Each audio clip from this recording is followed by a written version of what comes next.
Começar com o Leandro Fortes, que participa, vocês já sabem, todas as sextas-feiras do Bom para Todos. Leandro já está aqui conosco. Leandro, podemos começar falando de mais esse festival de mentiras do Jair Bolsonaro, né? Não é uma novidade, claro, mas dessa vez vamos combinar que ele se superou. Ele usou uma emissora do governo e a máquina pública com a participação do ministro da Justiça. E aí, o que você tem para dizer para a gente sobre isso? Boa tarde, Maria Tereza. Olha só, Jair Bolsonaro já se superou faz muito tempo, né? Ele ultrapassou já todos os limites faz muito tempo. O problema é que o sistema de freios e contrapesos montados pela Constituição Federal de 88, ele deixou de funcionar a partir do golpe de 2016. Ele foi subvertido de tal forma que a gente já não tem mais mecanismos institucionais para barrar um psicopata que é presidente da República, que comete crimes de responsabilidade em série.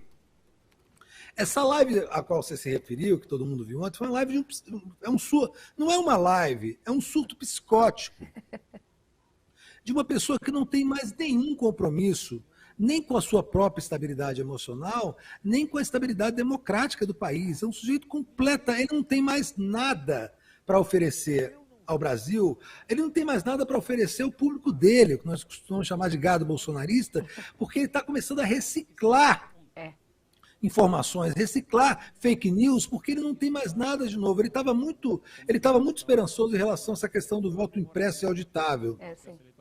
Isso não vai passar pelo Congresso. O próprio Arthur Lira disse hoje numa entrevista no site Conjur que isso não tem a menor chance de passar mais no Congresso. Então, ele está apostando no tumulto puro e simples, né? Na confusão pura e simples, no caos, para continuar mobilizando esses 30% a 35% de eleitores brasileiros que são neofascistas e neonazistas como ele. Né? Ele já não tem nem sequer mais fachada. Ele tirou foto abraçado com uma parlamentar que chefia o partido neonazista da Alemanha. E eu acho que foi a agência pública, que descobriu que ele, ou foi a agência Ponte, desculpa se eu estiver errado, mas o Intercept Brasil. Intercept Brasil, perdão, muito obrigado. Imagina. O Intercept descobriu que ele mandava mensagens para grupos neonazistas. Então, não há nenhuma dúvida do que se trata esse psicopata neonazista no governo. Agora, ele continua ultrapassando os limites, ele já ultrapassou há muito tempo, ele já está na borda da terra plana e as instituições ainda não se mexeram. É mais do que necessário que se abra um processo de impeachment contra esse sujeito. Por uma questão sanitária, por uma questão de estabilidade democrática, ele cometeu um crime, você bem falou, Maria Tereza, ele ao vivo, ele estava mentindo ao vivo, cometendo crimes de responsabilidade ao vivo, usando uma empresa pública de comunicação, reciclando fake news para explicar essa tese absurda dele de fraude, que ele diz que não tem provas. Agora, o mais incrível, Maria Tereza, é que esteja do lado dele o ministro da Justiça, que é um delegado da Polícia Federal, que deveria, a bem do povo brasileiro e em honra à sua profissão, tirar esse cara algemado dessa live. Né? Esse sujeito tinha que sair algemado dessa live e não com o ministro da Justiça do Brasil do lado, vendo ele falando assim, cometendo crimes. Quer dizer, o ministro da Justiça, como delegado da Polícia Federal, prevaricou a estar ao lado de um bandido, de um criminoso cometendo crimes e não o prendeu em flagrante.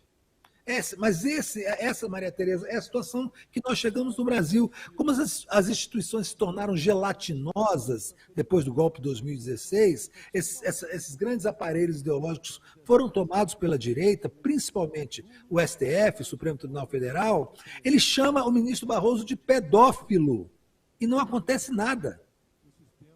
O presidente do STF reage de uma maneira infantilóide, diz que vai chamar ele para conversar. Né? Eu costumo dizer que um dos nossos grandes problemas é ter um presidente do STF que usa peruca. Mas, além da questão estética, tem uma questão ética muito mais profunda. O STF tem que reagir como uma Suprema Corte a um presidente psicopata. Não tem que chamá-lo para conversar como se ele fosse uma criança disfuncional. Ele não é uma criança disfuncional, ele é um criminoso. Ele é um psicopata, ele é um demente.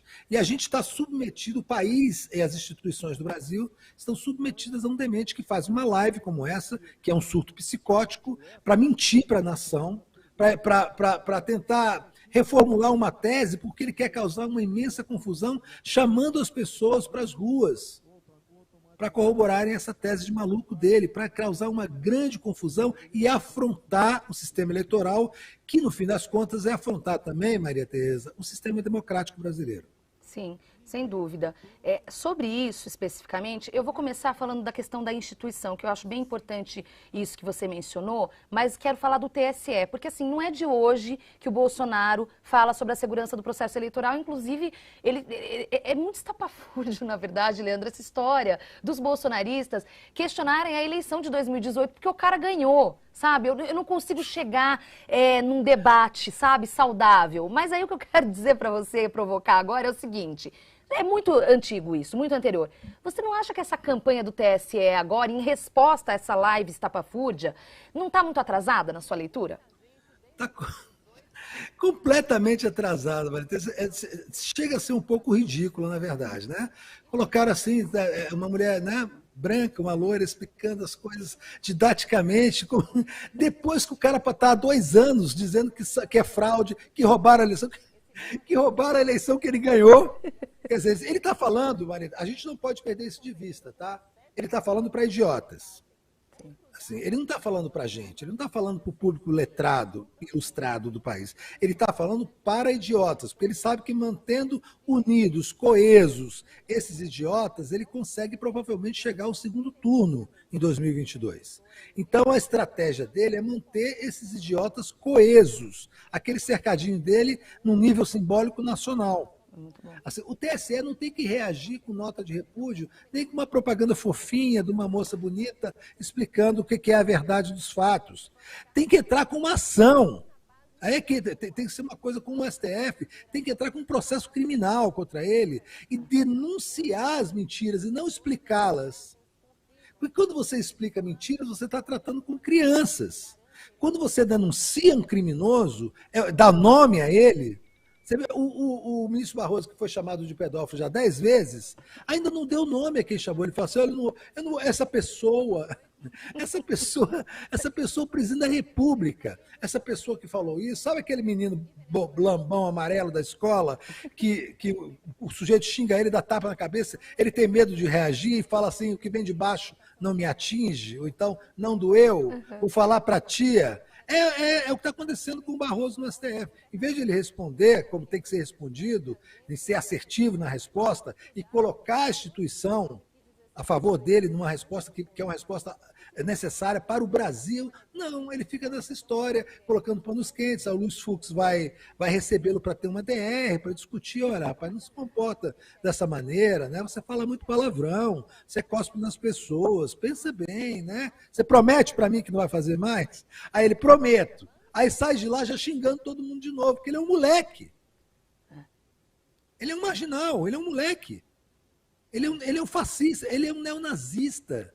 Ele não tem nenhum compromisso ético com nada, muito menos ele tem empatia com as pessoas. Você já deve ter reparado, todos nós já reparamos, que ele se excita profundamente e provavelmente sexualmente com a morte, com o sangue, com as fezes, com a urina. Ele é um porco, ele é um sujeito nojento. Então, assim, dessa figura abjeta, não há diálogo com ela, nem muito menos com as pessoas que o seguem até hoje. Porque se você não se arrependeu até hoje, é porque você se identifica com ele. E se alguém se identifica com o Bolsonaro, é porque é igual a ele. Então, essas pessoas não são incomunicáveis, são indialogáveis, né? Assim, não há por que a gente gastar energia tentando convencê-las de que não existe mamadeira de piroca, que não houve kit gay, de que essas fake news são completamente absurdas, de que o filho do Lula não tem Ferrari de ouro. Não adianta, porque isso está intrinsecamente ligado a uma estrutura mental debilitada, de pessoas que têm graves problemas de desvio moral e de caráter e que não são curáveis, Maria Tereza, infelizmente. Nem fale. Bom, ainda sobre esse aspecto da eleição, para daí a gente ir para o nosso próximo tema, rapidamente, tem algo que me incomoda muito nesse discurso, nessa narrativa, que é a expressão voto auditável. Porque isso confunde as pessoas, porque o voto eletrônico é auditável. Quando ele vai a público, ele, seus apoiadores, e falam, estamos lutando pelo voto auditável, as pessoas que talvez não tenham muita informação podem entrar também nessa fake news. Entende o que eu quero dizer, Leandro? E aí eu queria saber de você, na sua avaliação, o quão grave é isso também? O voto é auditável, você falou tudo. O problema é isso, já foi explicado isso muitas vezes. Se você clicar voto auditável do Google, vai ter explicação lá para você de como de que maneira essa tecnologia da urna eletrônica, que não é, Maria, uma tecnologia nova, é velha. É uma tecnologia de 20 anos, sei lá, de mais de 20 anos, 30 anos, de mais de 20 anos com certeza. Uhum. Então, assim, não é uma tecnologia velha. É ficar explicando como funciona a geladeira, como funciona fogão, micro-ondas. É ridículo isso. Mas você tem razão, ele cria esse argumento falacioso de que ele está defendendo o voto auditável. Isso. E não explica que tipo, porque ele quer voto auditável manual. A gente está falando em auditar manualmente 150 milhões de votos. Porque ele, obviamente, não vai aceitar auditoria por amostragem. Não. O que vai acontecer? Ele está querendo criar um enorme tumulto, não só com o processo, mas principalmente com o resultado, porque ele sabe que vai perder as eleições. Ele perde as eleições em qualquer cenário, contra qualquer um no segundo turno, segundo todas as pesquisas. Ele é carne queimada. Uhum. Ele sabe disso. Então ele quer provocar uma enorme confusão, porque ele vai botar meia dúzia, 10 ou mil bolsomínios para declararem publicamente que votaram no Bolsonaro e aparece o papelzinho com 13. É para causar tumulto. Sim. Então, assim, essa ação ela tem que ser podada na origem. E nisso faz muito bem o ministro Barroso, faz muito bem quem está se colocando contra isso, porque não pode permitir, não vai passar no Congresso Nacional. Os deputados já perceberam também que isso pode virar uma terrível armadilha para eles no Congresso Nacional.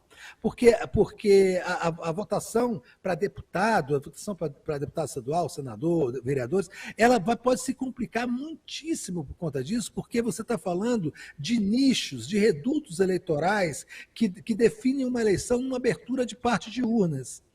E aí, se o cara cria uma confusão ali na Zona Leste, um deputado que foi eleito a vida toda perde a eleição porque aquilo vai gerar uma confusão, vai ser suspensa e pode ser cancelada a eleição. Eles não querem participar de tudo do bolsonarismo. Né? O Centrão não é uma escória que se aluga, não se vende, ela se aluga. Então, ela está alugada para fazer um serviço.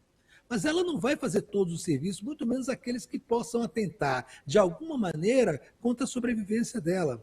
Então, essa história de voto auditável é mentirosa, porque o voto, como você bem disse, Maria, é auditável, tecnologicamente auditável, existem as regras para se fazer essa auditoria. Agora, ele quer que se faça isso na mão, 150 milhões de votos, ou seja, ele quer criar, na verdade, uma confusão, porque ele sabe que vai perder as eleições. Sem dúvida. E para a gente terminar, Cinemateca, claro, você não acha um cinismo esse edital publicado justamente nessa sexta-feira, sem contar o tweet do secretário especial da Cultura, Mário Frias, dizendo que já chamou a Polícia Federal para investigar se houve crime. E aí?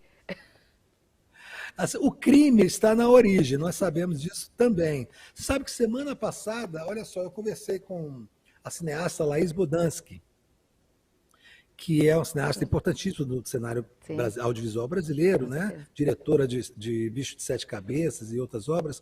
E a gente estava conversando sobre o cinema brasileiro e falando sobre esse imbecil desse Mário Frias e comentando a questão da Cinemateca. Ela falou assim, Leandro, aquilo ali em algum momento aquilo vai pegar fogo. Ela falou isso semana passada. Aqui, em algum momento, aquilo vai pegar fogo, porque todos os cuidados necessários que tinham que ser tomados para que isso não fosse feito foram retirados, ou seja, a destruição da cultura em si, no sentido simbólico, mas também no sentido físico, como a gente está presenciando, é um projeto desse governo. Você lembra, Maria, que quando ele assumiu o governo, aliás, foi ainda durante as eleições, ele disse que tinha muito mais a destruir do que a construir. O projeto dele é um projeto de destruição, sobretudo destruição cultural, porque eles têm na cabeça, né, esse dogma do marxismo cultural, de ocupação do marxismo cultural na cultura brasileira, de que isso tem sido responsável pelo doutrinamento de jovens que se entregam ao comunismo. Como você sabe, tem comunistas em toda parte, uma coisa louca, né? Você não consegue entrar num supermercado sem ser abordado por comunistas, né? Que ficam ali querendo te doutrinar e te enfiar livros do Lenin goela abaixo. Então, mas esses imbecis, eles têm um projeto de destruição e no momento que você se omite na parte técnica e de serviços num ambiente físico como o da Cinemateca, você está condenando a um ambiente que é altamente inflamável, né? Películas de cinema, papel. Aí isso que aconteceu, pegou fogo. Aí esse cínico ele estava em Roma. Mário Frias Filho estava em Roma, com o nosso dinheiro, gastando dinheiro contribuindo, participando de um encontro de ministros da cultura do G20, eu acho. Sim. Que é uma coisa absurdamente ridícula, porque esse cara não tem nenhuma representatividade para participar nem de uma reunião de condomínio, quanto mais do encontro de ministros da cultura em Roma. É passeio, é turismo. Ele estava lá e ele vai e faz esse Twitter cínico de que acha que pode ser criminoso. Ora, que é criminoso, todos nós sabemos, inclusive sabemos quem são os criminosos. Então, assim, ele está querendo se adiantar para daqui a pouco criar uma narrativa de que foi, inclusive, alguém da esquerda que botou fogo na Cinemateca para botar a culpa nos pobres coitados do governo Bolsonaro, não é isso? Com certeza. Eu tô aguardando esse tweet, ou do Mário Frias, ou de alguém do Gabinete do Ódio, tentando fazer justamente essa correlação. Eu bati boca, inclusive, com o secretário ontem no Twitter, porque eu não aguentei. Foi mais forte que eu, Leandro. Ah, mas você é pouco. Coisa feliz é porque ele me bloqueou. Eu não consigo mais fazer nada com ele. Eu só estou bloqueada pelo Bolsonaro. Bom, e com isso, quero agradecer demais. Esse foi o nosso comentarista Leandro Fortes.